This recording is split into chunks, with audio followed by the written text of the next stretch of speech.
Bueno, muy buenas tardes todos mis queridos estudiantes, ¿cómo están? Le damos la cordial bienvenida a todas las personitas hermosas que se nos conectan en esta hermosísima tarde, siendo entonces las 6:12 de la tarde aquí en Barranquilla, Colombia. Les damos la cordial bienvenida a todos. Espero que estén teniendo una tarde llena de cosas bonitas, de cosas positivas, de energías positivas. Y el día de hoy seguimos entonces en nuestro segundo día de diplomado en técnicas y tratamientos en los trastornos de la conducta alimentaria. Les doy la cordial bienvenida y a mí siempre me gusta iniciar mis clases preguntándoles cómo están el día de hoy, cómo se han sentido, eh, cuáles son sus perspectivas para la clase del día de hoy. Me gusta ser muy cercana con mis estudiantes y que no solamente lo veamos como una clase magistral en donde simplemente me conecto y espero entonces el contenido programático, sino también es importante, ¿verdad? Que seamos cercanos, que preguntemos, que indaguemos y que sobre todas las cosas sepamos, ¿verdad? Quiénes somos, a qué nos dedicamos, en fin. Entonces, chicos y chicas, para todos, bienvenidos todos a eh, esta experiencia del día de hoy. Gracias en espera de nuevas herramientas para ser día a día mejores seres humanos. Muy bien, Edgar. Esa es la actitud que queremos aquí en el diplomado. Ok, chicos, para todos, bienvenidísimos. Quiero saber si hay alguna persona que nos esté viendo apenas hoy o si todos mis estudiantes son antiguos, es decir, que ya se han conectado desde ayer o desde diplomados pasados. Me confirman, por favor, para saber si todos son antiguos o hay alguna persona nueva. Ok, yo Lady, me dice que ayer no pudiste estar, pero ¿vienes de los diplomados anteriores o es primera vez con nosotros? Bueno, nuevamente recordarles quién les habla, su servidora, la doctora Ana María Arenas. Soy la persona que va a estar con ustedes en la trayectoria de nuestro maravilloso diplomado en trastornos de la conducta alimentaria. Muy gozosa de estar aquí con ustedes, de compartir esta hermosa experiencia y de facilitarles todo el conocimiento. Chicos, el día de ayer estuvimos haciendo un pequeño recuento, ¿verdad? De pronto para mis estudiantes antiguos, eh, ayer les estuve haciendo un pequeño recuento de lo que son en general los trastornos de la conducta alimentaria. Buenas tardes también para ti, Valentina. Yo, Lady, bueno, te recomiendo que veas la clase del día de ayer para que no te pierdas nada de ese diplomado. Mis queridos estudiantes, como saben, mis estudiantes del diplomado anterior y los que se conectaron ayer, soy la psicóloga Ana María Arenas, de aquí de la ciudad de Barranquilla, con experiencia y especialista en neurodiversidad y trastornos de la conducta alimentaria. Tengo experiencia en lo que es los programas de talleres de promoción, prevención e intervención en la salud mental. ¿Vale? Digamos que he recorrido una experiencia y un bagaje bastante importante para estar hoy aquí compartiendo con ustedes estas experiencias. Me enfoco en la atención integral, tanto de niños, niñas y adolescentes, así también como de adultos e incluso la tercera edad, porque también he manejado lo que son los cuidados paliativos, ¿vale? Entonces, eso es a grosso modo un poquito de lo que hago, aunque en realidad me muevo en varios campos, pero bueno, el día de hoy seré yo la persona que estaré con ustedes acompañándolos. Chicos, el día de ayer les estuve realizando lo que fue un pequeño recuento, ¿vale? De lo que son los trastornos como tal de la conducta alimentaria. Quiero recordarles que nosotros en este diplomado es la continuidad de lo que fue nuestro primer diplomado en trastornos de la conducta alimentaria, en donde allí sí hicimos la definición de cada uno. Ayer, digamos que estuvimos conversando precisamente de todo. Yo quise ayer hacerles un pequeño recorrido de todo lo que di en el diplomado anterior y obviamente no me alcanzó el tiempo. Entonces hoy no voy a hablar de lo que hablé ayer porque me costaría demasiado tiempo. Ayer les estuve contextualizando en lo que son los trastornos de la conducta alimentaria. Vimos lo que era la anorexia nerviosa, vimos la bulimia nerviosa, vimos el trastorno por atracón, ¿vale? Y yo les mencioné que algunas de las consecuencias de los criterios diagnósticos basados en el DSM-5, que son el manual de diagnóstico de nosotros los terapeutas para identificar si una persona realmente pudiera estar pasando por un trastorno de la conducta alimentaria. Asimismo, entonces, el día de hoy nos competirá entonces conversar un poquito, y digo conversar un poquito porque a mí no me gusta hablar yo solita. A mí me gusta que ustedes también me participen, me pregunten, me indaguen, conversen conmigo, ¿vale? Entonces, el día de hoy nos corresponde bendiciones para ti, mi amor, también, Francelisca, bendiciones para ti. Nos corresponde entonces conversar un poquito acerca de lo que son los otros trastornos de la conducta alimentaria especificados y no especificados, ¿ok? Entonces, dentro de los trastornos de la conducta alimentaria especificados y no especificados, lo vamos a hablar el día de hoy, vamos a tratar de hacerlo lo más rápido posible porque ya hoy sí o sí debo dar la primera herramienta de evaluación que es eating, el EAT 26. Entonces, digamos que eh, en esta coyuntura, ¿verdad? Vamos a estar dando un pequeño recorder de lo que son otros trastornos de la conducta alimentaria especificados y no especificados, ¿vale?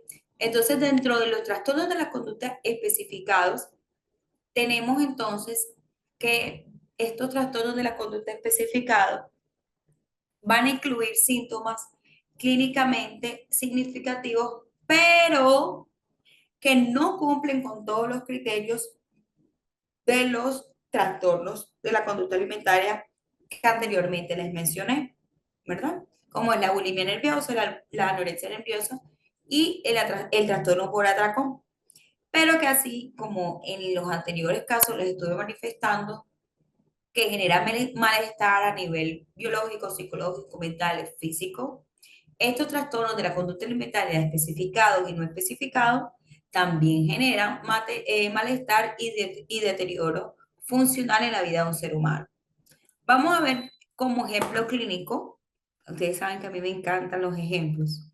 Como ejemplo clínico vamos a ver un paciente con todos los signos de anorexia, pero con un peso normal, ¿vale? O un paciente que vomita ocasionalmente tras comer en exceso sin cumplir frecuencia diagnóstica. Entonces, ¿qué podemos observar claramente ahí? Ahí podemos observar que a pesar que cumple con algunos criterios o con algunos signos del diagnóstico, no cumple con todos los criterios para ser tenido en cuenta como un trastorno de la conducta alimentaria. Sin embargo, a pesar de todo esto, es importante que lo tengamos en cuenta para los procesos de promoción y de prevención para que precisamente estas conductas no generen en el paciente o a lo largo del tiempo no evoquen en el paciente la necesidad de todos los signos, ¿verdad? Y pues claramente pueda padecer de un trastorno de la conducta alimentaria específicamente hablando. Ok, yo les decía a mis estudiantes, estos son diapositivas ¿qué? Del diplomado anterior. Sin embargo, dentro de este diplomado de técnicas y tratamientos, voy a agregar las diapositivas de el anterior diplomado para que podamos contextualizarnos en general de lo que son los trastornos de la conducta alimentaria.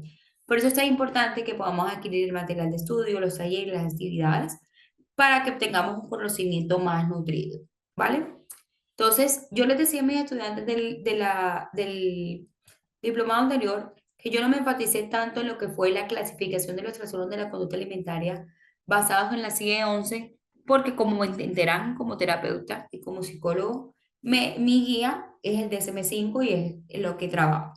Sin embargo, a modo de que ustedes puedan tener una información integral, para mí es importante que ustedes también tengan la clasificación de los trastornos de la conducta alimentaria desde la mirada de el manual CIE 11. Entonces, esta información va a estar contemplada en el material de estudio. Dicho esto, entonces vamos a seguir. Entonces, les decía que otros trastornos de la conducta alimentaria con respecto a los específicos, vamos a incluir unas categorías. Estas categorías son la pica, la rumiación y los trastornos de evitación o restricción de la ingesta de alimentos, al cual vamos a denominar el ARFI, y otros no especificados. Estos otros no especificados es que estos trastornos, o más bien estos signos, van a ser presentaciones clínicas relevantes del trastorno, pero que no cumplen con todos los criterios formales. ¿Ok? Cuando hablamos entonces de la pica, hablamos de una ingesta persistente de sustancias no comestibles, como por ejemplo aquellas personas que consumen estos alimentos que vemos aquí. La tierra, en el caso de la geofagia, cabello, en el caso de la tricofagia, hielo, en el caso de la pagofagia, y pintura, papel, jabón, tiza o metal, vidrio o heces, en el caso de la coprofagia. Muchos de nosotros pudimos en algún momento ver algún niño, ¿verdad? Algún adolescente, alguna persona, sobre todo las personas que se encuentran en gestación, que en algún momento han consumido alguna de estas sustancias. Sin embargo, no porque simplemente ya consuman estas sustancias van a tener el diagnóstico. Vamos a ver entonces cuáles son esos criterios para que una persona pueda ser tenida en cuenta como trastorno de la conducta alimentaria especificada. En el caso de la pica, tiene que ver que la persona haya consumido estas sustancias por al menos un mes y que no sea de tipo cultural ni adaptativo del desarrollo.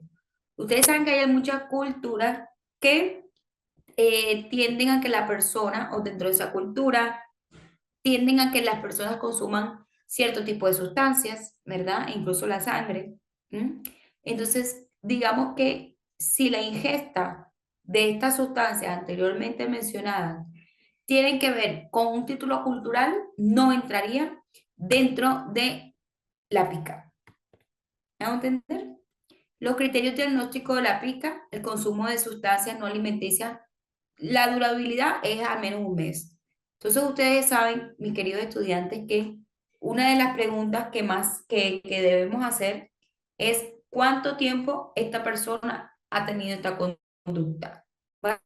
Como en el caso de los bebés o normal, ¿verdad? Pero un bebé consumir que el bebé va a tener un trastorno especificado con relación a ello, ¿verdad?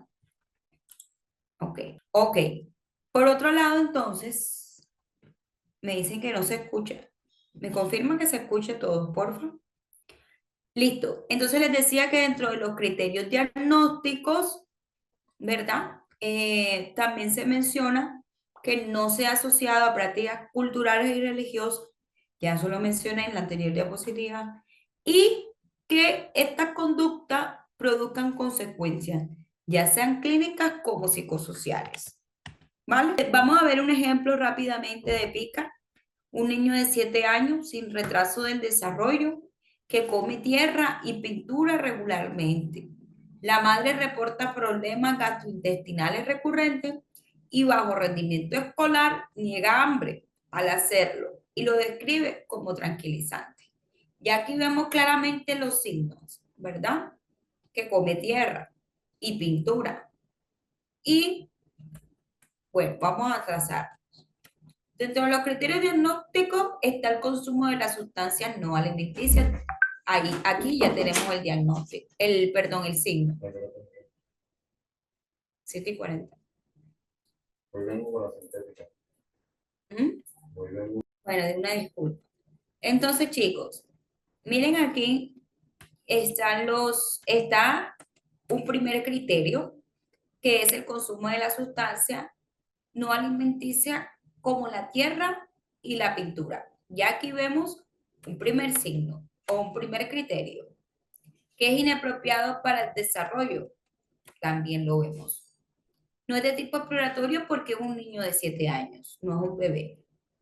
No asociado a prácticas culturales religiosas, no lo define, ¿verdad? Pudiéramos decir que el niño lo hace simplemente porque lo ve como tranquilizante y produce consecuencias clínicas y psicosociales. En este caso, sí, porque debido a esto, la madre reporta problemas gastrointestinales recurrentes y bajo rendimiento escolar. Niega hambre al hacerlo. Ya ahí están los criterios basados en el DSM-5. Entonces, como les dije, nosotros tenemos que guiarnos de nuestro manual DSM-5 para nosotros poder diagnosticar o no a este paciente. Ok, listo. Entonces, chicos, vamos rápidamente porque, como les dije, tengo que dar hoy la primera técnica. El trastorno de la rumiación, vamos a llamar trastorno de rumiación, que entra de los trastornos de la conducta alimentaria especificado y no especificado. Entonces, la definición es la regurgitación repetida de alimentos después de haber sido ingeridos, ¿vale? Pero no va a la persona a tener ni náusea, ¿verdad? Y o enfermedad gastrointestinal ni intención de vomitar. Entonces, dentro de los criterios del DSM-5, para que una persona sea diagnosticada con un trastorno de rumiación o rumination disorder en sus siglas en inglés, vamos a ver la regurgitación voluntaria o semiautomática repetida. ¿Cuál va a ser la durabilidad? Al menos un mes, así como en la pica. Los alimentos pueden ser remasticados, escupidos o tragados nuevamente, dentro de los criterios diagnósticos. No se debe a una condición médica y no ocurre exclusivamente durante otros trastornos de la conducta alimentaria. Normalmente las poblaciones más afectadas suelen ser los niños, ¿verdad? Las personas con discapacidad cognitiva, ya sea que tengan retraso mental o no, las mujeres lactantes, que ustedes saben que es común ver a mujeres lactantes con este tipo de conductas y que también se presenta en adolescentes y adultos con ansiedad o estrés postraumático. Quiero hacer un pequeño énfasis y un pequeño stop aquí. Hace poco a mi consulta han venido varios padres muy preocupados por los niveles de ansiedad y preocupación que están manejando sus hijos adolescentes. Con respecto a las horas, la cantidad horaria que están los niños teniendo en sus instituciones. No sé cómo se maneje en sus países de origen o en sus países donde están ustedes situados y les agradecería si me pudieran retroalimentar ahí a través del chat. Pero aquí, ahorita mismo en Barranquilla, los colegios, bueno, hablo de los colegios privados, suelen salir entre las 3 y 4 de la tarde, ¿vale?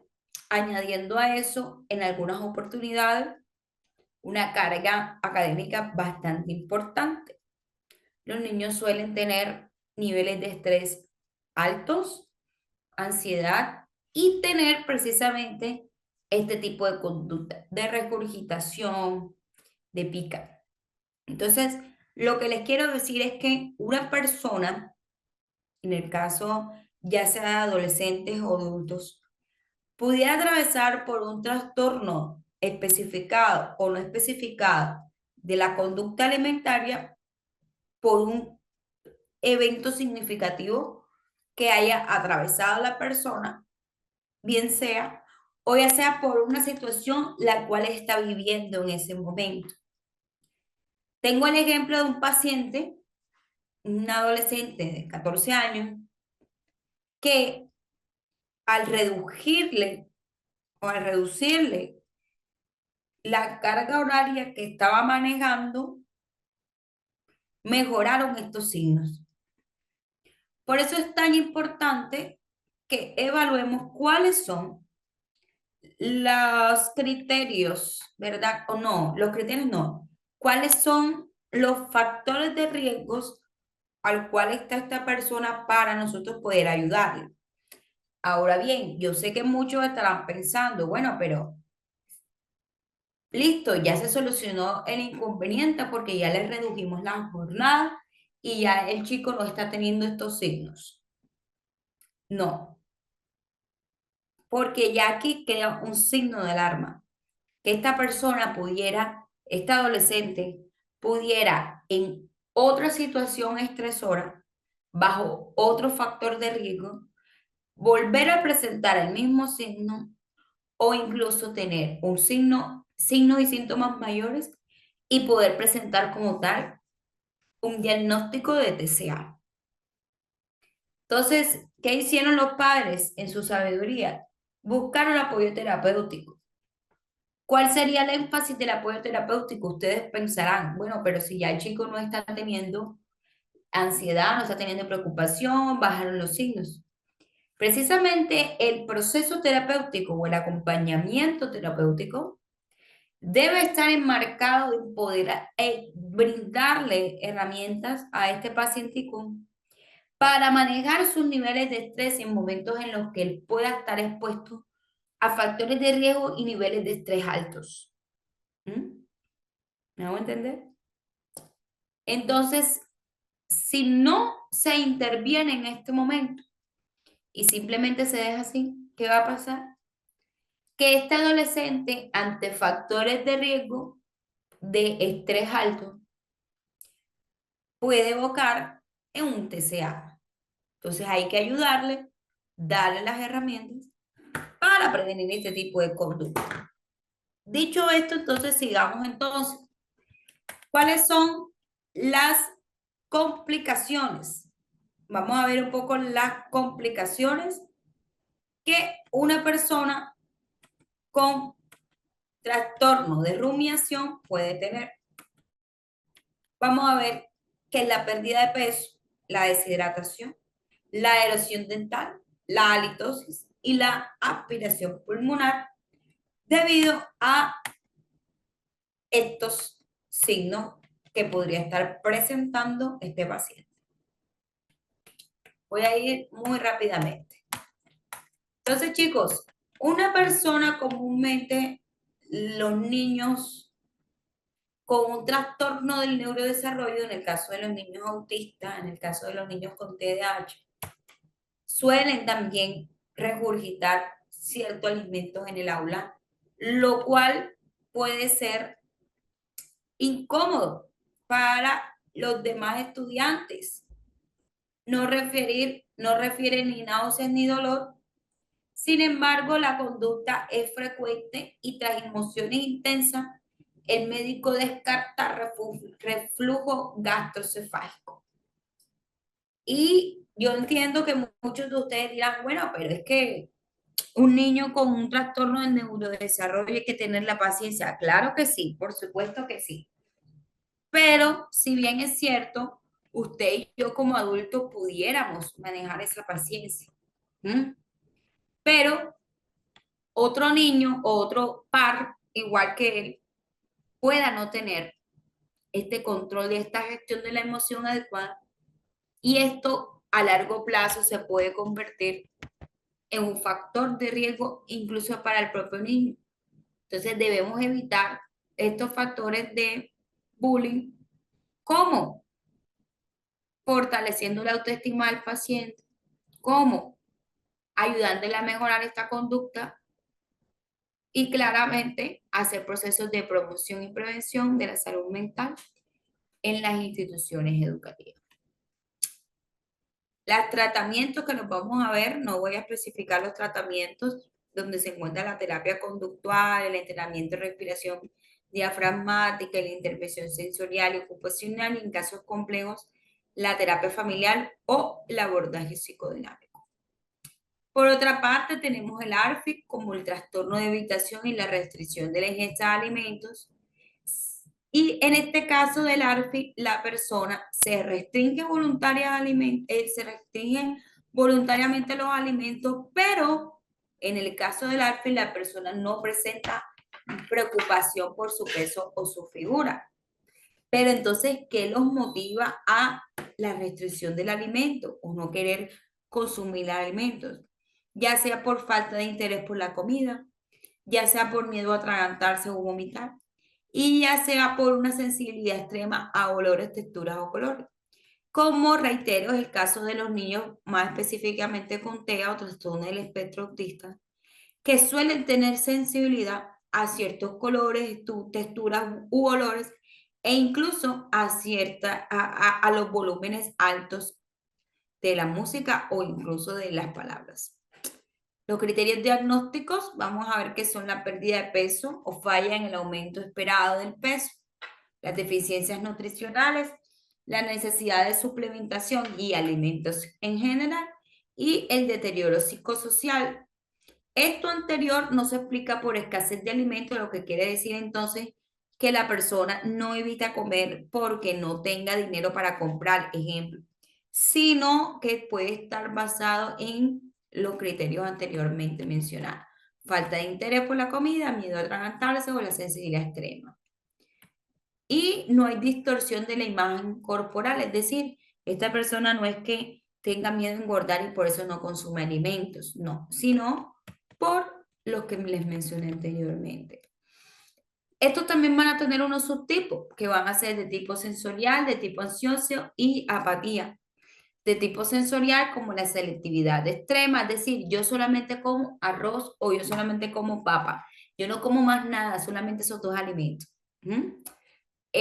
Subtipos clínicos de tipo ansioso, como el miedo a atragantarse o a vomitar, si como cierto tipo de alimentos o la mayoría de los alimentos. Y la apatía como el bajo apetito persistente. Las complicaciones, los retrasos del crecimiento, la desnutrición, el aislamiento social, la ansiedad asociada a la comida. Miren que aquí tenemos un ejemplo clínico específico. Un niño de 9 años que solo come arroz, pan blanco y manzana y que rechaza todo lo que tenga salsa, textura mixta y no tiene preocupación por su cuerpo, pero ha bajado de peso y tiene una deficiencia de hierro, lo que quiere decir que cumpliría con los criterios diagnósticos para ser tenido en cuenta como un paciente por ARFI. Sin embargo, habría que también preguntarle cuánto tiempo el niño ha tenido esta conducta. Vemos los otros trastornos de la conducta no especificados o TANE, que como les venía mencionando, son las presentaciones clínicas relevantes del TCA que no cumplen con los criterios de anorexia, ni de bulimia, ni de atracón. Pero no significa entonces que las personas que tengan estos signos no les vamos a prestar atención y eso sucede mucho en consulta. Que entonces como la persona no cumple con los criterios para ser tenido en cuenta como un trastorno de la conducta alimentaria, no se incluyen a procesos de prevención. Vamos a ver entonces cuáles serían estos trastornos de la conducta alimentaria que no cumplen con criterios. Como ejemplo, vamos a ver al síndrome purgativo, ¿verdad?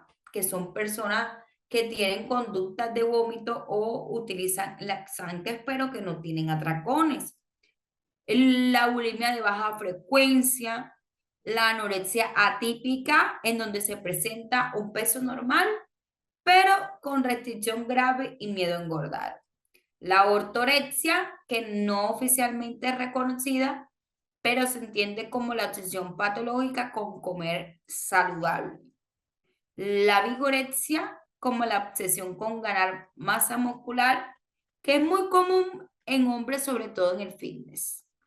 Trastornos alimentarios asociados a diabetes tipo 1, como la omisión de la insulina para bajar de peso.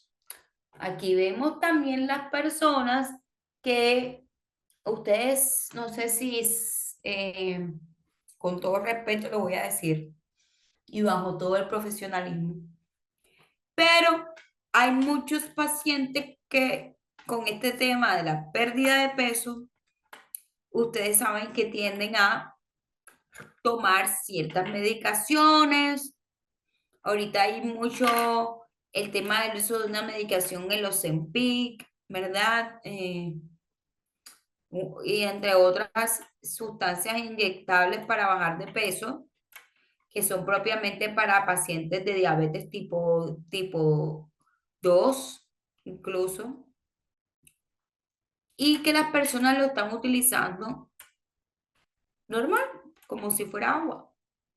Entonces, digamos que culturalmente estamos siendo muy atacados en nuestra salud mental. Y muchas personas no están controlando eso y están inyectándose cualquier tipo de sustancia para bajar de peso. Entonces, chicos, hay que hacer mucha psicoeducación para prevenir que nuestros familiares, amigos, vecinos y personas cercanas, lastimosamente, no caigan en un proceso como este tan desagradable que puede costarle incluso la vida. ¿Ok? Listo, chicos, con esta breve recuento de lo que fueron los trastornos de la conducta alimentaria, voy a proseguir entonces a ver nuestra primera técnica. Reitero, este material de los trastornos de la conducta alimentaria, propiamente dicho, más específicamente, van a estar colgaditos en el material de estudio. ¿Vale? Listo. Ok, seguimos entonces acá. Quiero que estén muy concentrados para ver nuestra primera técnica. Vamos a hacer un ejercicio y es el siguiente. Vamos a dejar por un momento nuestra mente en tranquilidad. Vamos a respirar profundamente, exhalar, inhalar, exhalar. Muy bien. Vamos a rodar la cabecita hacia un ladito, hacia el otro, hacia atrás. ¿Ok? Vamos a concentrarnos en esta técnica para que el conocimiento quede muy adentrado a nuestro consciente, ¿vale? Y que podamos extraer la información con todo el cariño. Permítanme un momento. Listo. Esto lo vimos ayer sobre los módulos que vamos a ver. Ok. Quiero iniciar, antes de mencionar nuestra primera evaluación, que es nuestro primer instrumento, no es una evaluación. Nuestro primer instrumento, quiero que me respondan mis queridos estudiantes, porque ustedes consideran que es muy importante la evaluación diagnóstica para evaluar bien a nuestros pacientes. ¿Por qué consideran ustedes que es de suma importancia una evaluación diagnóstica para evaluar bien a nuestros pacientes? ¿Por qué consideran? O si ustedes consideran que no es importante la evaluación diagnóstica. Bueno, quiero que me escriban en el chat si ustedes consideran que sí es importante o que no es importante. Confírmenme ahí en el chat. Solamente si es sí o si es no. Bueno, aquí tengo varias personas conectadas. Quiero las respuestas de todos mis queridos estudiantes. Si ustedes consideran que sí es importante o que no es importante.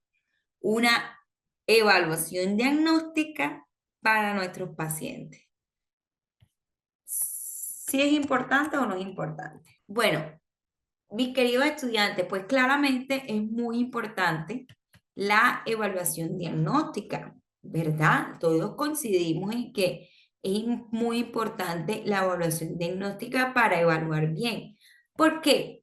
¿Qué tal si un especialista de la salud mental solamente se quedara con la entrevista clínica y fuera meramente percepción o sí, sí, claramente conocimiento, pero solamente fuera percepción y conocimiento del profesional a cargo es muy importante que también nosotros tengamos en cuenta los instrumentos para poder evaluar correctamente a nuestros pacientes.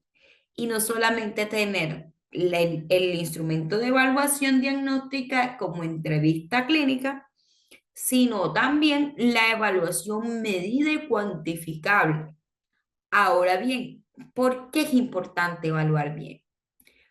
Porque nos ayuda, por ejemplo, a detectar de forma temprana, como es en el caso de este instrumento que vamos a ver que precisamente no nos va a decir si la persona padece o no del trastorno, sino que nos va a decir si que la persona podría o más bien mide el riesgo de que la persona pueda padecer un trastorno de la conducta alimentaria, porque nos ayudaría entonces a evitar complicaciones graves, cardíacas, metabólicas y emocionales, porque nos ayudaría a diferenciar trastornos de la conducta alimentaria de otras enfermedades y nos ayuda a diseñar un plan de tratamiento personalizado para cada individuo.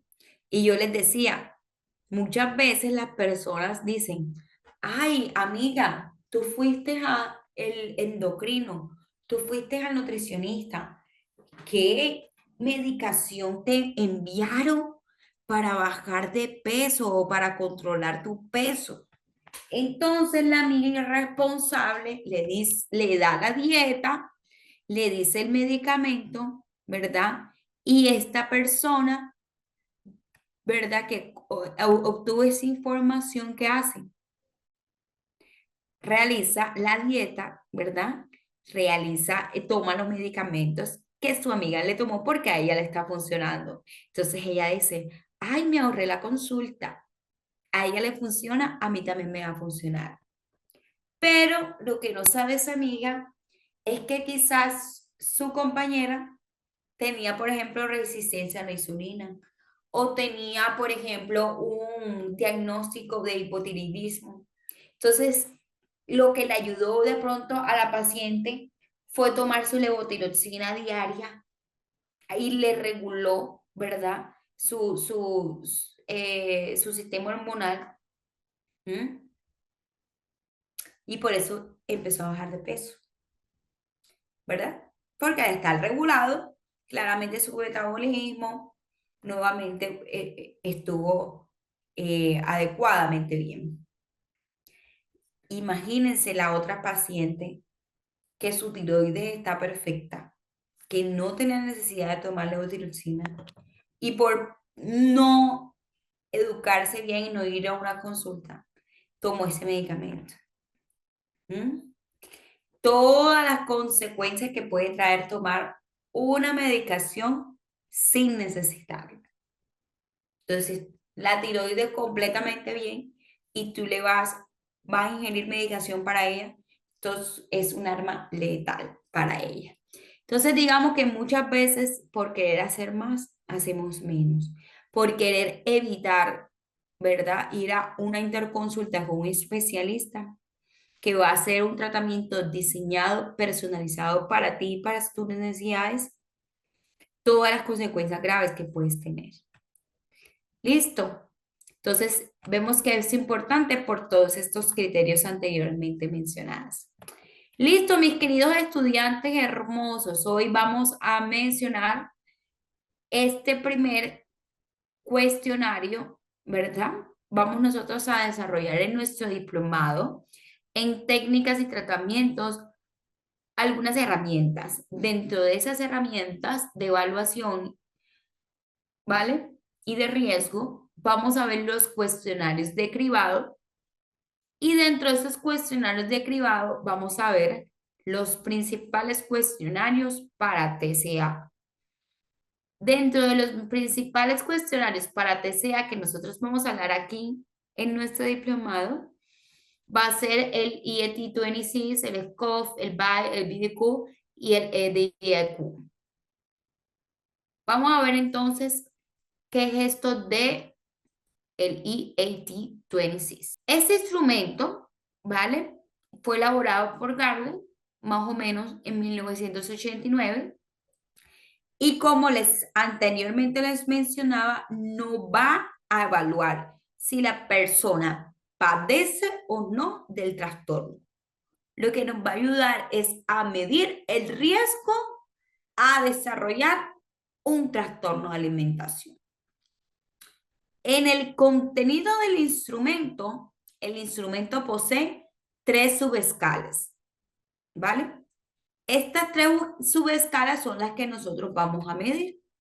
La escala dietética, la de bulimia y la de preocupación por la comida y el control oral.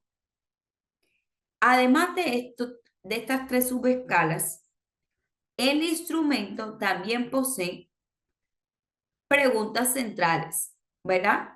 En las cuales se debe al paciente solicitar alguna información, ¿verdad? Que va a ser vital e importante para el instrumento. Se debe solicitar el índice del paciente o el índice de masa corporal, las características sobre su comportamiento alimentario. No se preocupen que yo les voy a mostrar como tal el instrumento más adelante. Listo. ¿Cuál es entonces el objetivo de este instrumento? El objetivo de este instrumento es, primero que todo, detectar actitudes y comportamientos disfuncionales relacionados ¿a qué? A la alimentación. ¿Cómo cuáles? Dieta restrictiva, si ha tenido atracones, si ha tenido sentimientos de culpa, ansiedad, etc. Y funciona como herramienta de cribado inicial, es decir, como una herramienta inicial para prevenir el riesgo. O en caso tal, vamos a ver más adelante que si cumple con unos riesgos es necesario sí o sí eh, pasarlo o sí, es sugerirlo o derivarlo, es la palabra, a otro profesional de la salud especializado en trastorno de la conducta alimentaria o incluso una clínica para ayudar a mi paciente de forma integral. Esto lo vamos a ver más adelante. ¿Cuál es la población y el contexto del uso? Es comúnmente utilizado o dirigido a adolescentes y adultos entre el rango de edad de 12 a 30 años. Es muy útil en entornos clínicos y no clínicos, como lo son escuelas, ¿verdad? Deportes o atención primaria. Vamos a ver cuál es la estructura de este test. El test consta de 26 ítems con escala de tipo Likert de 6 opciones, siempre a nunca. Y evalúa 3 dimensiones como les mencioné ahorita. La dieta o bulimia, la preocupación por la comida y el control oral. Esta es la estructura del test. La puntuación, cada ítem se puntúa de forma específica de 0 a 3. Es decir, hay algunas casillas que van a valer 0, van a valer 1, van a valer 2 o van a valer 3. Eso lo vamos a ver más adelante. Con algunas respuestas invertidas según el ítem. ¿Vale? Ahora, el punto de corte común es que si es mayor a 20, esta persona puede estar en un riesgo elevado, ¿vale?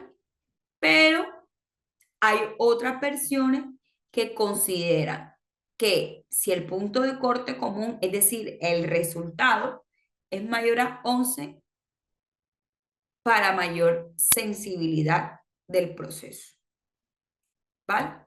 La persona, es importante saber qué tanto la persona ha tenido frecuencia de este tipo de recursos o de este tipo de herramientas, ¿vale?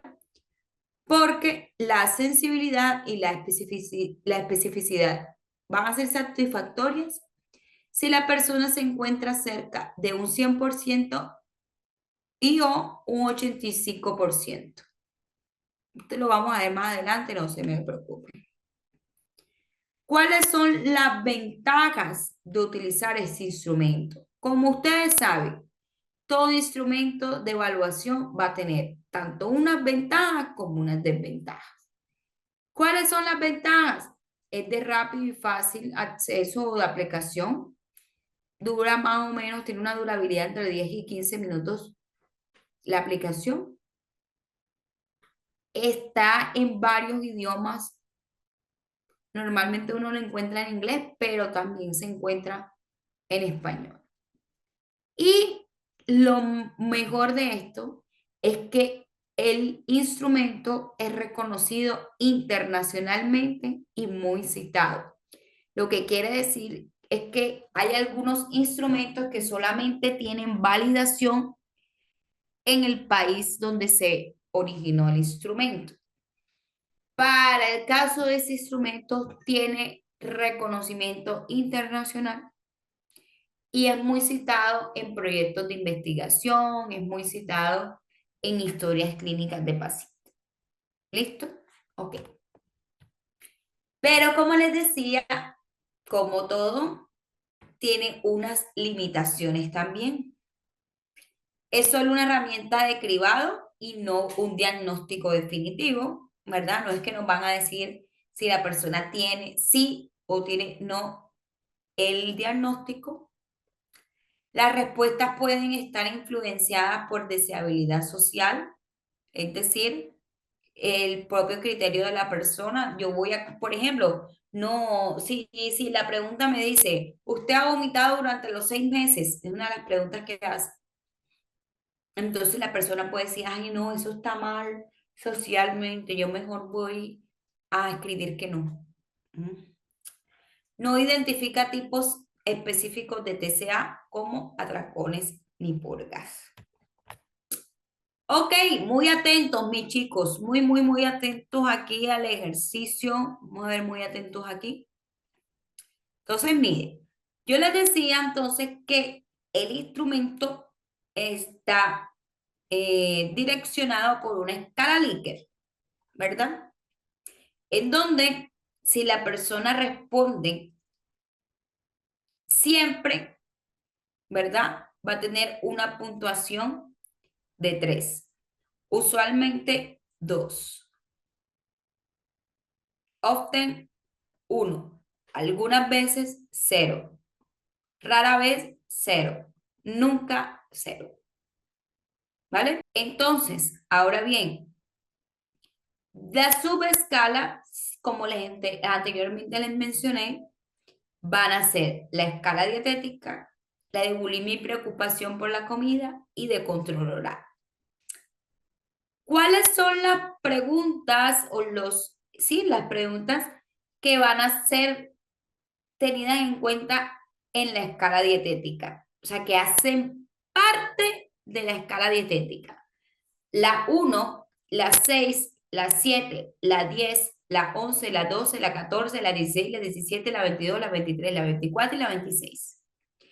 De bulimia y preocupación por la comida, la 3, la 4, la 9, la 18, la 21 y la 25. Y para la escala de control oral, la 2, la 5, la 8, la 13, la 15, la 19 y la 20. ¿Vale? Estas van a ser las subescalas con las preguntas, ¿verdad? Que entraría dentro de la subescala. ¿Me hago entender? Es decir, la evaluación, ¿verdad? El instrumento va a tener, si yo les muestro esto, ¿ustedes qué piensan que cuántas preguntas tiene el instrumento? Para ver si me están entendiendo. Si yo les muestro estos son los números de ítems que va a tener el instrumento. ¿Cuántos ítems o cuántas preguntas va a tener el instrumento en general? ¿Cuántos creen? ¿Cuántos ítems? ¿Cuántos ítems, chicos? Sí, correcto, exactamente. Entonces, las preguntas que aquí aparecen en la primera línea, ¿verdad? Los ítems que aquí aparecen en cada línea van a corresponder entonces a la escala dietética. Las preguntas que aparecen en la segunda fila van a pertenecer a la subescala bulimia y preocupación por la comida. Y las preguntas que aparecen en la tercera línea van a pertenecer entonces a la subescala controlar. Es decir, vamos a medir en la persona escala dietética, bulimia y preocupación por la comida y control oral, básicamente hablando. Ahora bien, hay que tener en cuenta que si la persona acierta en cualquiera, ¿verdad? De los siguientes aspectos, de acuerdo a la plantilla, debe someterse a una evaluación psicológica. Entonces, aquí está en inglés, porque comúnmente uno encuentra el instrumento en inglés, pero se los voy a mostrar en español para que lo tengamos mejor. Bueno, ya se los muestro. A lo último del instrumento nos va a mostrar unas preguntas y son, en los últimos 6 meses usted ha vomitado, en los últimos 6 meses usted ha tenido episodios ha hecho ejercicio por más de 60 minutos en un día luego de perder el control. Es decir, luego de que pase esos 26 ítems, vienen estas últimas 5 preguntas en los últimos 6 meses. Entonces, si cae dentro de la respuesta, cae dentro de los ítems donde está la palomita, quiere decir que la persona debe someterse a una evaluación psicológica. Ahora bien, vamos a ver cómo sería el resultado de este instrumento. Si la persona obtiene un puntaje mayor a 20 puntos, entonces debe ser canalizado a un profesional de la salud mental. Es decir, si el resultado de la evaluación llegara a ser mayor a 20 puntos, debe ser canalizado a un profesional de la salud mental, como es el caso de un psicólogo clínico, ¿verdad? Un psiquiatra o personal especializado en TCA. Como yo les mencioné anteriormente, es muy importante o dentro de los criterios de la evaluación está el evaluar el IMC, el índice de masa corporal, y determinar si se encuentra en bajo peso o peso extremadamente bajo.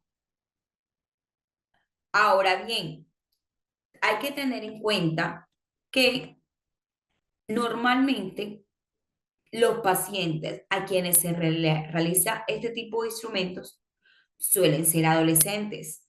Entonces, no tenemos que tener en cuenta que en el caso de los adolescentes, ¿vale? En el caso de los adolescentes, no es lo mismo como en el caso de los adultos para el tema del IMC, ¿vale? Entonces, para nosotros poder llegar a tener un índice de masa corporal de un adolescente, es necesario que consideremos los indicadores antropométricos o pediátricos del paciente. Es decir, el IMC de un adolescente no se obtiene de igual forma que el de un adulto. ¿Ya? Porque en el caso de los adultos tenemos que regirnos, ¿vale?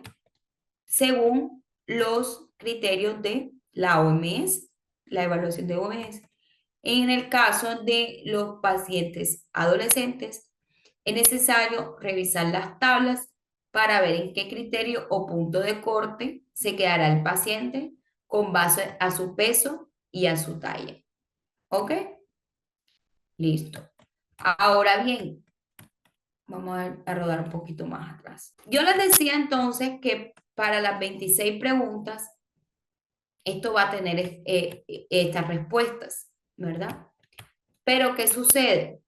Que en el ítem número 26, bueno, hay veces que sucede que es el 25, hay algunos instrumentos que llegan hasta el 25 Y hay algunos instrumentos que llegan hasta aquí habla de ítems, pero nosotros lo podemos ver como la pregunta 26 o la pregunta 25, ¿verdad? Hablemoslo en términos de pregunta para no enredarnos. Entonces, como les decía, las respuestas, cuando el paciente coloque como respuesta siempre, va a tener una puntuación de 3, usualmente 2, ¿vale? Ahora bien, en el caso de el ítem 26, me gusta vomitar después de comer. Como les dije, hay algunos instrumentos que llegan hasta el 25, entonces el 25 suele ser esta pregunta. Me gusta vomitar después de comer. La puntuación en este caso es inversa. Nunca va a tener 3 puntos, raramente va a tener 2 puntos, a veces 1 punto y a menudo, usualmente siempre 0 puntos. Mientras que las demás preguntas son al revés. Miren que aquí en las demás preguntas, en todas las preguntas, excepto la 26, nunca va a tener una puntuación de 0. Mientras que en la pregunta número 26 cambia o es a la inversa. Nunca va a tener una puntuación de 3 puntos. Raramente va a tener una puntuación de 2 puntos. Mientras que las demás raramente tiene una puntuación de 0 puntos. A veces 1 punto. Y acá a veces tiene una puntuación de 0 puntos. ¿Vale? Listo. A menudo, usualmente o siempre, 0 puntos. Y aquí tiene 1 punto. Listo. Vamos a ver entonces cómo nosotros podemos llegar al IMC de un adolescente. Vamos a ver este pequeño video. Hola, soy Astrid. El tema de hoy es índice de masa corporal para niños. Bueno, no tan niños, de 2 a 20 años. Como ya vimos en el video de índice de masa corporal para adultos, esto es muy importante calcularlo. ¿Por qué? Porque nos va a decir en qué categoría estamos y sobre eso vamos a ver si tenemos que tener una evaluación más completa para hacer modificaciones en nuestro estilo de vida y así prevenir enfermedades. Y bueno, a continuación vamos a tener un ejemplo donde vamos a describir cómo un adulto puede medir a un niño y de esta manera ver en qué categoría se encuentra. Y bueno, aquí tenemos a nuestra invitada de hoy que nos va a ayudar a ver cómo en casa pueden medir a un niño. Vamos a pedirle siempre por aquí porque yo compré una cita, costó 2 pesos, y le van a colocar en alguna pared que tengan en su casa. Les va a quedar la cabeza aquí porque tenemos que empezar. El cero tiene que quedar en el piso y vamos a levantar esta. Entonces, bueno, ¿qué van a hacer? Van a pedirle al niño o a la niña que se pongan, esto es lo que hacen los niños. Vamos a hacer aquí, nos bajamos un poquito y bajamos un poquito la carita que quede en un plano. Entonces, ¿qué vamos a hacer ahora? Le vamos a pedir que sus pies queden bien derechitos, que sus pompis y su espalda quede bien pegadita a la pared. Y eso sí, que con lo que tengan alguna cartulinita o algo así, van a hacer aquí de esa manera que le quede aquí. Y van a ver cuánto es trapecio. Aquí estamos en 1,38 centímetros. Y bueno, posteriormente en alguna báscula puede ser, las encontramos en la calle, en la farmacia, que pagan también 1 o 2 pesos, o bien si tiene alguna báscula en su casa, para ver cuál es el peso del niño y con eso vamos a ver los siguientes cálculos. Y bueno, nuestra invitada pesó 31 kilogramos. Vamos a ver qué operaciones se requieren para calcular el índice de masa corporal. Recordemos que midió 1,38, es decir, 138 centímetros, pero para esta operación se ocupa esto en metros. Nos van a multiplicar primero la estatura, es decir, 1,38 por 1,38. Ese número lo van a guardar, guárdenlo ahí en su mente. Después, lo que pesó, en este caso 31 kilogramos, lo van a dividir entre ese dato que teníamos ahí guardado. Esta operación va a dar un resultado de 1,90, es decir, va a quedar así, 31 entre 1,90. Nos va a dar un total de 16,3. Este es el índice de masa corporal de nuestra invitada. Y bueno, ¿contra qué vamos a comparar este resultado? Para eso los Centros de Control y Prevención de Enfermedades, CDC, por sus siglas en inglés, crearon una base de datos donde generaron unas curvas, es decir, unas lineecitas, ¿no? Que justamente aquí van a evaluar qué índice de masa corporal debe tener un niño en cada etapa de su vida, es decir, por cada edad. Esto va por años, de 2 a 20 años. Entonces vamos a ver en esta gráfica donde se coloca este 16,3 y vamos a ver qué significa eso. Entonces, bueno, aquí tenemos estas curvas que son para niñas, justamente el color lo dice, pero también hay para niños, aquí está el link para el de niños. En nuestro lado izquierdo vamos a tener lo que viene siendo la columna de índice de masa corporal. Ahí vamos a ir subiendo hasta encontrar el 16.3. Caminamos a la derecha hasta topar con 9 años, 8 meses, que viene siendo la edad de nuestra invitada, y justamente ese punto va a ser el índice de masa corporal. Si se fijan, esta línea justamente al final indica 50. Esto significa que nuestro resultado está poquito abajo de la línea 50. Ahorita vamos a ver qué nos dice esto. Y bueno, estas líneas se llaman percentiles. Entonces justamente vamos a ver dónde puede caer este índice y qué significa. Por ejemplo, si este puntito cayera abajo de la línea 5, o sea, del percentil 5, de la última línea que tenemos marcada, significa que es un bajo peso. Por el contrario, si cae arriba de la línea 95, eso significa un sobrepeso. Y cuando este cae entre la línea 85 y 95 es un riesgo de sobrepeso. Entonces, justamente con esta información lo que tenemos que hacer es ver si está en una de esas categorías, en cualquiera de los dos extremos. Tenemos que tomar cartas en el asunto, llevar al niño a una evaluación completa y, por ende, mejorar su estado de salud. Y bueno, eso fue todo por hoy. Espero les haya sido útil. Si quieren, estamos al tanto de más del video. Ok, entonces ahí vimos un poquito de cómo podemos nosotros obtener el índice de masa corporal en adolescentes. Listo, perfecto. Este videito, toda esta información, recuerden que toda esta información se las voy a compartir en nuestro material de estudio, ¿vale? Porque de pronto quieran verlo más tardecito, quieran volverlo a observar, etcétera, ¿vale? Entonces, digamos que en lo que son los criterios, ¿vale? Para nosotros poder medir, eso no es porque yo lo diga o porque lo diga el especialista tal, no, sino que es lo que nos regula a nosotros, ¿verdad? La ley que nos regula o los mecanismos, ¿verdad? Con relación a la Organización Mundial de la Salud, nos regula que es importante nosotros poder medir el índice de masa corporal en adolescentes diferente al índice de masa corporal en adultos, ¿vale? Entonces, dicho esto, ¿verdad? Usted tiene que medir el índice de masa corporal de su paciente, ¿vale? Para entonces saber si se encuentra bajo de peso, si se encuentra en sobrepeso, ¿verdad? Y poder derivarlo o canalizarlo al profesional de la salud o incluso a una clínica especializada. Voy a volver a compartir mi pantalla. Entonces, chicos, en el caso tal de que la persona, distintamente que sea niño, niña, adolescente, ¿verdad? Se encuentre en bajo o extremadamente bajo, canalizarlo a una clínica para acceder a un proceso más integral.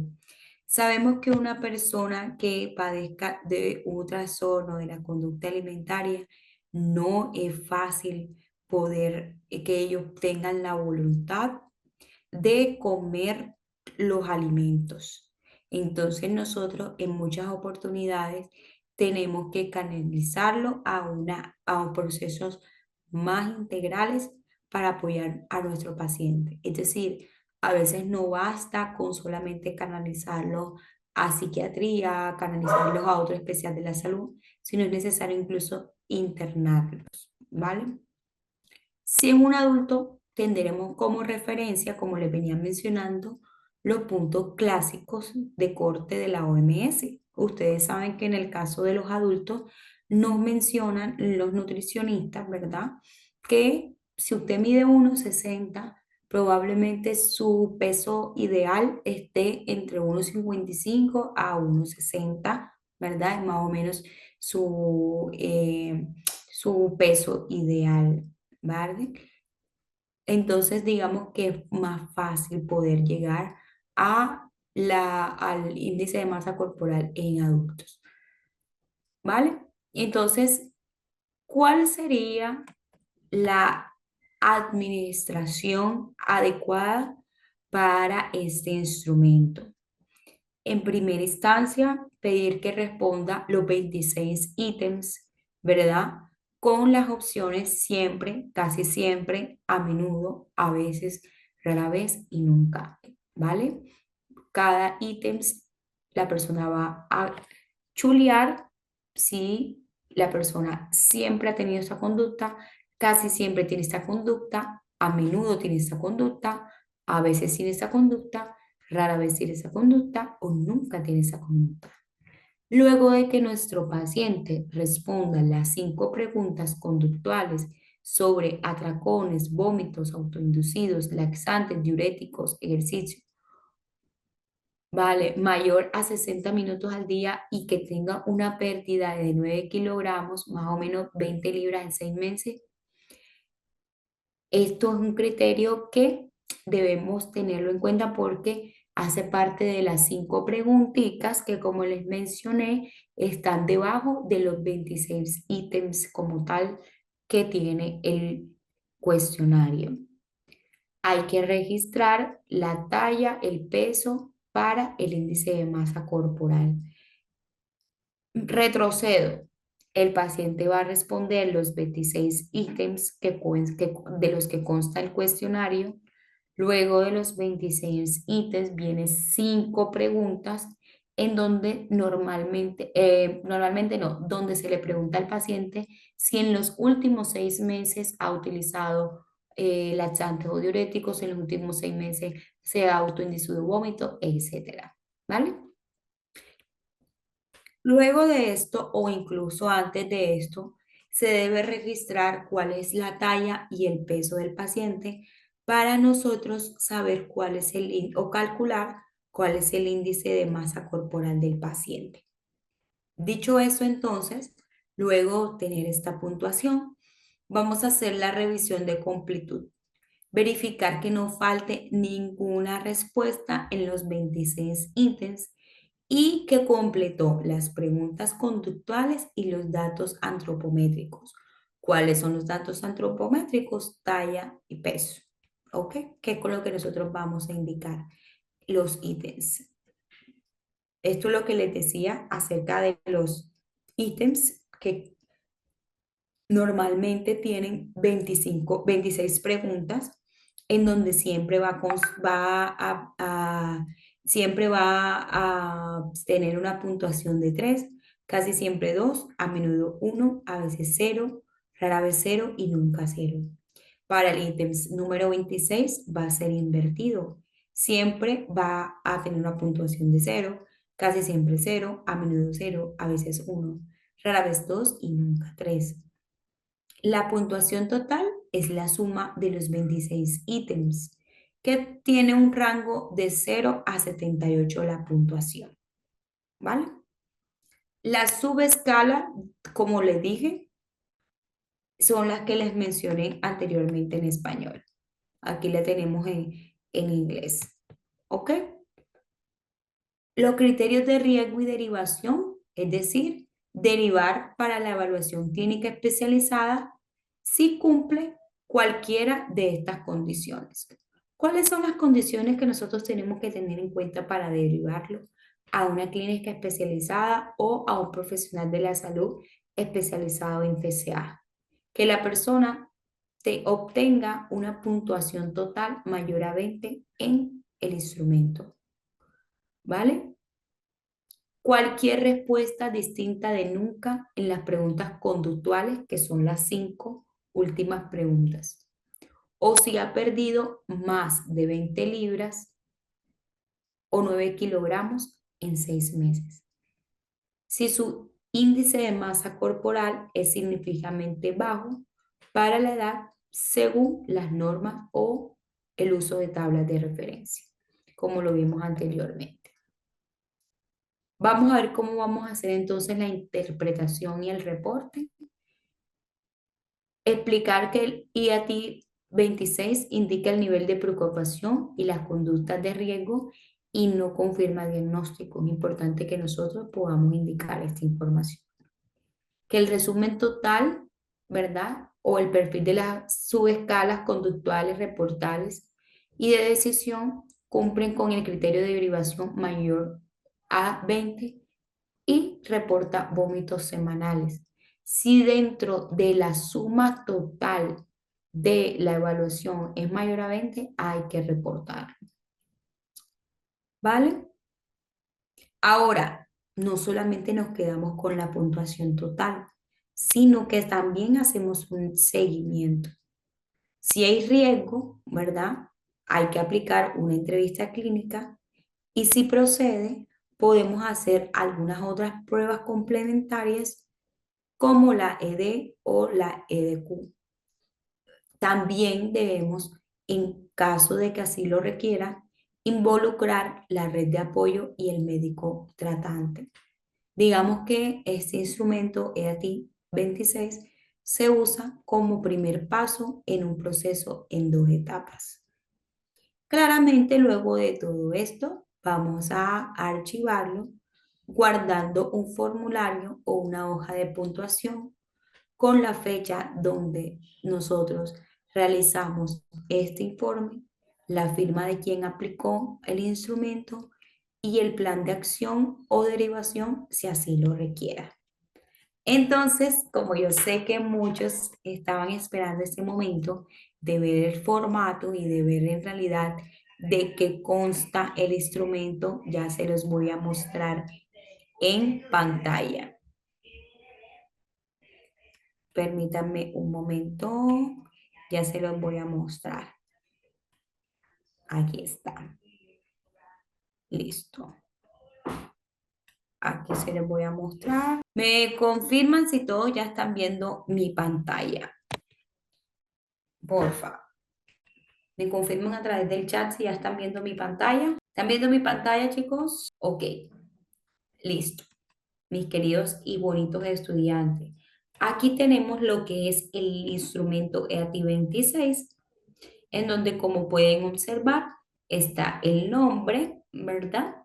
La fecha en la que se va a hacer la evaluación. Dice cuestionario de actitudes ante la alimentación EAT 26. Las instrucciones. Esta es una prueba diseñada para evaluar preocupaciones y actitudes comunes en personas con desórdenes alimenticios. Selecciona la opción que represente con cuánta frecuencia te ocurre lo mencionado en cada aseveración y no dejes ítems en blanco, ¿vale? Aquí tenemos lo que es cómo sería la aplicación del instrumento. Entonces, miren que consta de los 26 ítems, ¿verdad?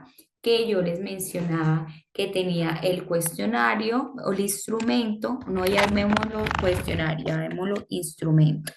Entonces aquí están los 26 ítems de los que consta el instrumento, ¿vale? En el cual la persona va a responder entonces, ¿verdad?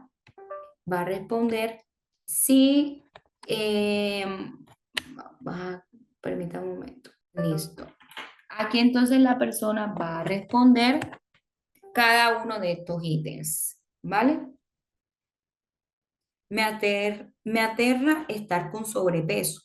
La persona va a responder siempre, generalmente, a menudo, a veces, raramente o nunca.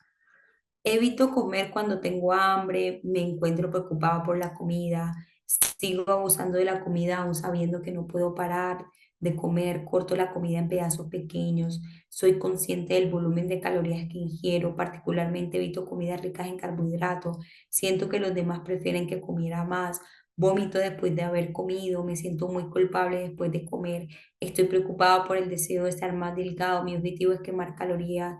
Miren, todas estas son preguntas que tiene el instrumento.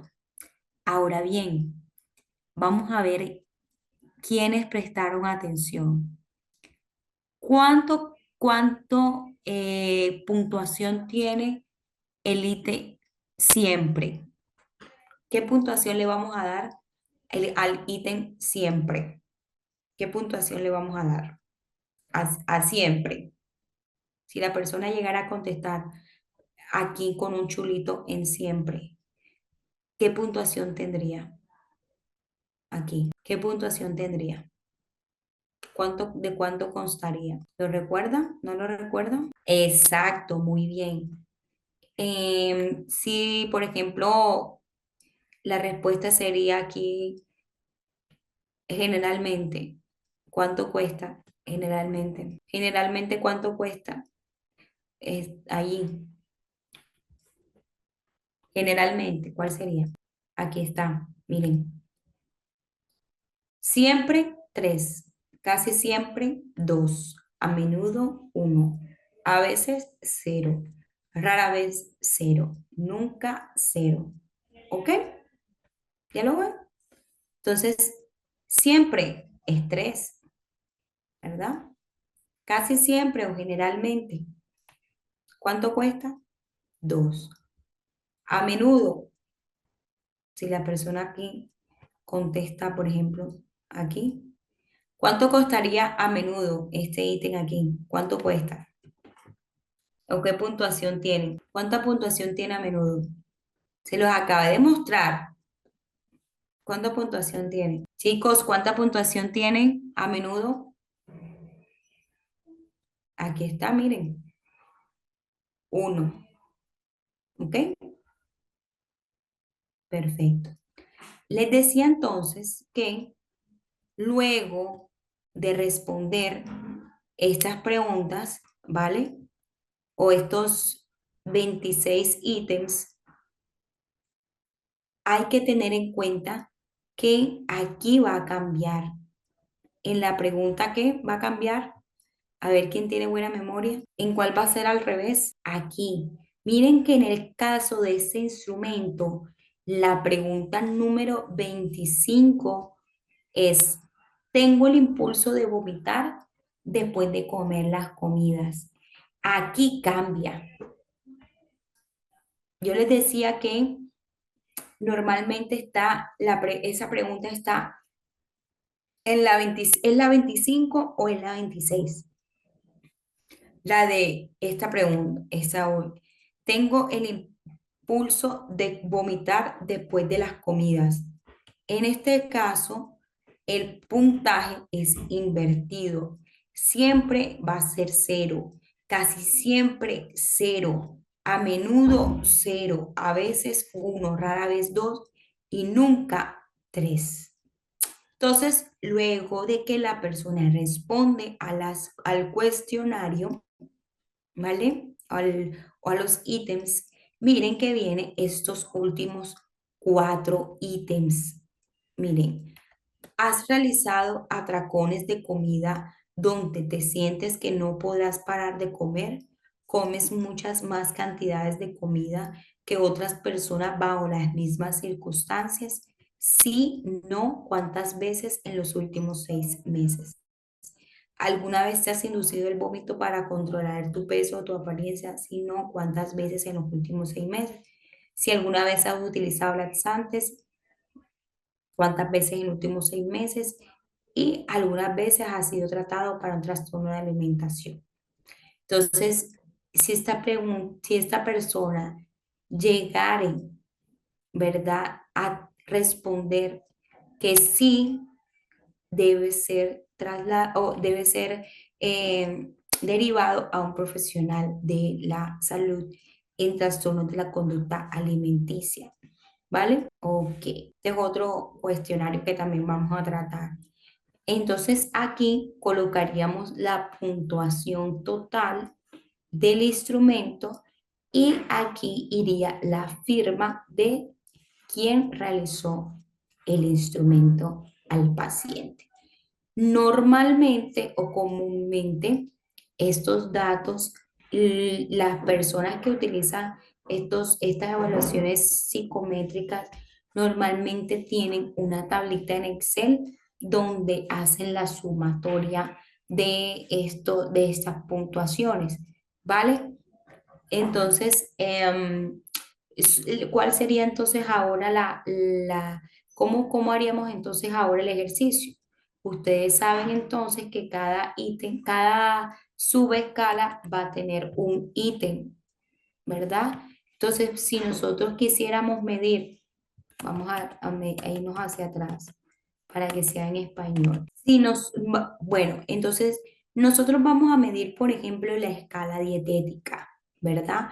Vamos entonces a tomar, ¿verdad? La pregunta número 1, la pregunta número 6, la pregunta número 7, la 10, la 11, la 12, la 14, la 16, la 17, la 22, la 23, la 24 y la 26, ¿verdad? y vamos a hacer entonces la sumatoria. Entonces, teniendo en cuenta la puntuación de cada uno. Si en la pregunta número uno puso siempre, ¿verdad? Va a tener una puntuación de 3. Ahora, la pregunta número 6, si en la pregunta número 6 respondió usualmente, pues esa pregunta va a valer 2. Si en la 7 puso nuevamente siempre, va a valer 3. Y hacemos entonces la sumatoria, ¿verdad? De cada escala. ¿Ok? Perfecto. Ok. Entonces, ¿cómo vamos? ¿Sí lo vamos entendiendo? ¿Sí lo vamos comprendiendo? ¿Cómo vamos? Entonces, digamos que aquí lo que queremos saber es si la persona tiene, ¿verdad? Tendencia a padecer en algún momento un trastorno de la conducta alimentaria, básicamente hablando. ¿Cómo vamos? ¿Si entendimos el ejercicio cómo es? ¿Si entendimos el formulario cómo tenemos que, el instrumento cómo tenemos que utilizarlo? ¿Sí? O más o menos. Entonces, chicos, permítanme, confírmeme porfa si tienen dudas, si tienen inquietudes, porque yo sé que pueden crear dudas, que pueden crear inquietudes y es importante poder resolverlas, ¿vale? Entonces me confirman allí a través del chat si hay dudas, si hay inquietudes sobre este tema. Entonces, chicos, yo sé que de pronto la información que di hoy puede ser un poco compleja. Sin embargo, chicos, una vez que ustedes ya saben hacer la sumatoria de cada ítem, que siempre vale 3, que generalmente vale 3, generalmente vale 2, a menudo vale 1, y cada uno de las tablas que tienen aquí cada ítem va a ser más fácil la sumatoria. Entonces, como les decía, nosotros lo que tenemos es que sumar es por ítems, ¿verdad? Si vamos entonces a medir la primera escala que les mencioné, es esta escala, la escala dietética, pues entonces tendríamos que sumar las respuestas de estas preguntas. Si vamos a medir bulimia y preocupación por la comida, estas preguntas, la respuesta a esas preguntas bajo la escala, ¿verdad? De Likert, que aquí les mencioné arribita. Y si es el control oral, pues la respuesta a estas preguntas, básicamente hablando. Entonces, chicos, miren lo que va a pasar. Yo sé que hoy de pronto los he tomado por sorpresa, que no se esperaban toda esa información. Entonces, ¿qué va a pasar? Yo al material de estudio voy a agregar este instrumento, ¿vale? Voy a agregar este instrumento. ¿Qué va a pasar? Que el día de mañana nosotros ¿cómo va a ser la clase del día de mañana? Mañana vamos a iniciar realizando un caso clínico, ¿verdad? Haciendo en vivo y en directo el ejercicio, ¿vale? Voy a abrir dos subsalas y voy a hacer directo el ejercicio. ¿Qué es importante que ustedes tengan? El instrumento, el cual lo voy a colocar en el material de estudio. Mañana hacemos el ejercicio en vivo y en directo, con sus compañeros lo van a realizar y vamos entonces a aplicar como tal el instrumento, ¿vale? Ahora bien, no que solamente vamos a aplicar ese instrumento, sino que mañana también vamos a ver, como vimos ahorita, otro instrumento, pero no lo vamos a aplicar, solamente lo vamos a ver. Y hacemos lo mismo. En la próxima clase aplicamos el instrumento para que todo quede claro y conciso. ¿Estamos de acuerdo, chicos? ¿Me confirman si estamos de acuerdo? Si hay dudas, si hay inquietudes.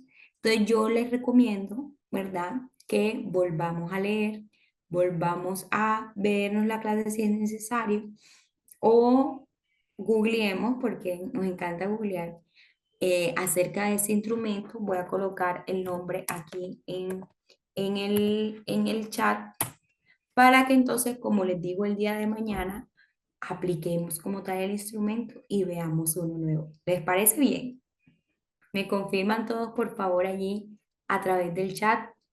Chicos, porfa, confírmenme a través del chat si la información que acabo de dar es clara y es concisa. ¿Me confirman, porfa? ¿Sí? Bueno, por acá me dicen de acuerdo. Ok, sí. Ok, perfecto.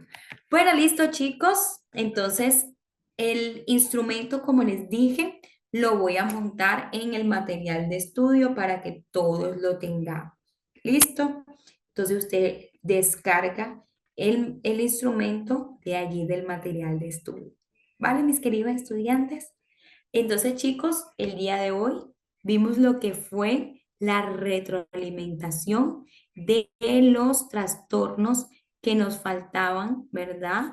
De los trastornos de la conducta alimentaria que nos hacían falta, como lo fueron los trastornos especificados y no especificados de la conducta alimentaria, ¿vale? Vimos en el caso de la pica, vimos el caso de la rumiación, ¿vale? Vimos también los trastornos, no, el ARFID, vimos también lo que fue en los trastornos no especificados, pero que también van a incidir en la vida personal, ¿vale? De un individuo. Asimismo, también vimos lo que fue la interpretación del instrumento EAT 26 con su definición, su marco conceptual, sus limitaciones, sus ventajas y cómo nosotros vamos a puntuar el instrumento. El día de mañana vamos entonces a realizar un ejercicio vivencial de lo que es el instrumento y vamos a darle procedencia a un nuevo instrumento. ¿Estamos de acuerdo, chicos? Vale, chicos, entonces me gustaría saber si hay dudas, si hay inquietudes que yo les pueda resolver o si no, damos por finalizada nuestra clase. Me confirman por favor allí a través del chat si hay alguna duda, alguna inquietud que les gustaría resolver o si todo está claro. Si todo está claro, me confirman por favor con un OK. Si todo está claro, me confirman todos con un OK ahí a través del chat. Todos me confirman. Si no hay una sola persona que no me confirme, OK, no damos por finalizada la clase. Ok, perfecto. Vale, chicos, entonces nos vemos el día de mañana con toda la actitud y todo el entusiasmo para realizar nuestra actividad vivencial de este instrumento IAT 26. No siendo más, chicos, les deseo una muy feliz noche, que descansen, que tengan un sueño reparador y nos vemos nuevamente el día de mañana con toda la energía positiva para realizar nuestra actividad del instrumento y para conocer uno nuevo. Les deseo entonces a todos una muy feliz noche, que descansen. Bye bye. Feliz noche.